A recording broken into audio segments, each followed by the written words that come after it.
Okay, Nick, I'm ready to record the first episode of Beer Chasers. Let me know how it looks. Hey, it's Channel Dad Bryon Lape, and this is Beer Chasers. I should say, and I'm your host on Beer Chasers. Man, I tell you what, today we're not only chasing the beer, but we're also chasing the light and possibly the rain. We'll see how well this all works, or if I'm going to be in trouble for pulling my wife's furniture outside while she's not here. So for today's episode, we have a good standby favorite that surprisingly has suddenly been quite available here in town, which is That Way, actually. And so this is Founder's Breakfast Stout. Now, this is the normal, regular breakfast stout. This is not the Canadian or the bourbon breakfast stout or Kentucky KBS and the CBS, and I think there's some other variants. At some point, I need to do this we'll do a vanilla float. You know what? I'm going to do a vanilla and chocolate. But today, we're doing something a little bit different. It's not just a beer review. In fact, it's not a beer review at all. Well, maybe we'll review the beer. If you've not had Founder's Breakfast Stout, I forget which state got all bent out of shape several years ago, and they removed the kid. They put like a note, hey, I'm not allowed on the label.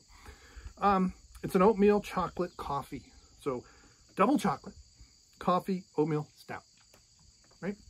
Now, I don't know if they put extra chocolate in. I don't know if it's chocolate malt. I'm going to assume they do because it's very chocolatey, but could be just cocoa nips in the secondary. It's very, very good. It's very smooth, creamy, and which is interesting because they don't say a milk stout, but it's not sweet. So I'm not going to say it has any lactose.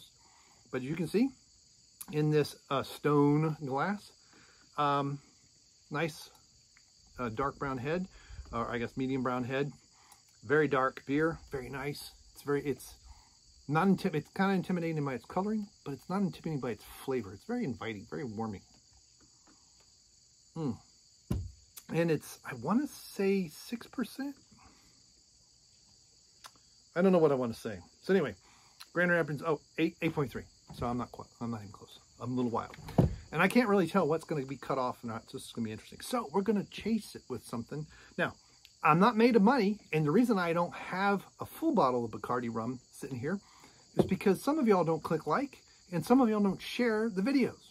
I really appreciate it. You want to see me do even crazier stuff? You got to do that. Keep ducking like I'm cutting my head off. Maybe I am, and maybe I'm not. But see, it shows up to here. Isn't it beautiful sky? Sun is setting that way, by the way. And that way is west. You're looking southeast, more or less. So anyway, very nice, very smooth. Well, what if, now, I'm not going to be too gross as a neighbor drives by. So this is Bacardí Gold. I didn't know if I wanted gold or if I wanted the clear one. I'm not a big rum aficionado, so all suggestions are welcome, including, hey, old man, stop drinking rum. But I heard a lot about Bacardí. Man, that's kind of a nice sharpness to it. So the question is, we want to enjoy these together.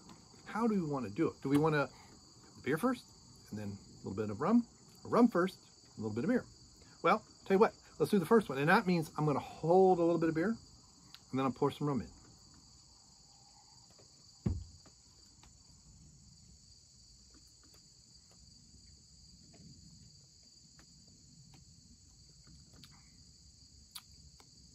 That's very interesting. Because now I've had KBS. I mean, yeah, KBS with, they take, now my understanding is it's a slightly different version of this beer.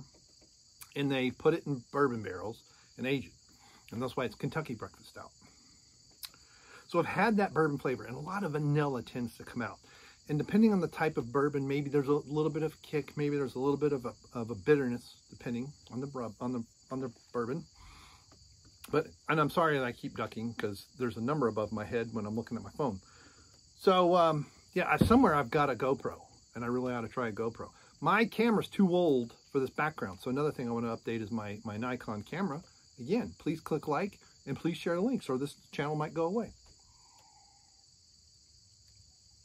So that was very interesting. So there's a sugarcane element to the rum, and there's a flavor that I'm not sure of. Now, I did put this in the freezer, right? I'm not too crazy because I didn't want it hot. But anyway, So let's try it the other way around.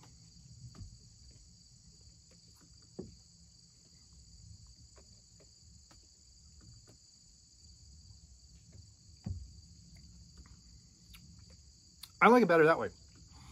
What's interesting about this is, because quite often I get spiced rum. Expertly crafted by, okay, don't care. Cuba Libre Original Cocktail of Freedom. Okay, that's kind of odd. Is that Roar Superior? I don't know. I think that's in Spanish. Santiago, made in Puerto Rico. And yes, I really do need to get glasses for reading.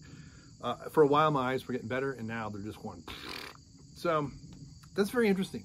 It's kind of a sweet with a bit of a burn in the back of the mouth, a little bit of kind of a punch, and mixed with the beer, the chocolatiness.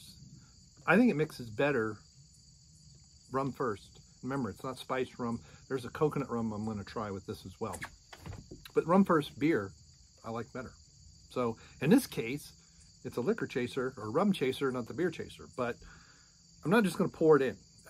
That's not what this whole show is about. Anybody can just pour stuff in. The idea is to kind of have the mouth doing one thing and give it something else. So there we go. So have you tried, you know, mixing founders with anything? Let me know if there's other beers. You know, would a hoppy beer go well with this? I don't know. We're going to find out on this show called Beer Chasers. Thank you very much for stopping by. Thanks for sharing everything. And thanks for the AdSense revenue. I really appreciate it. And it really helps this channel grow. And it helps me to be able to do things like this on my back porch. Thank you and good day.